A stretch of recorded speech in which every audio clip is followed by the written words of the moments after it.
ભીખુભા સાસ લઈને આવ્યા છે અને બે ભેગું કરીએ જો સાસ ના કઢી સાસ અને ખીચડી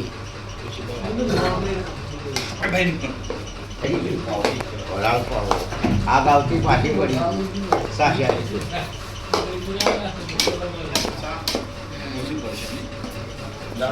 ના પડાય ઓછી બરોબર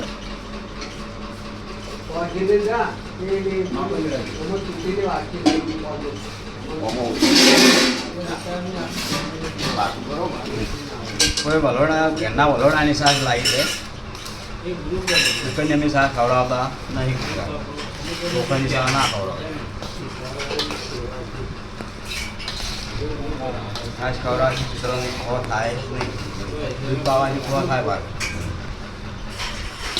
પાડલે નહીં બધા ખવડાવે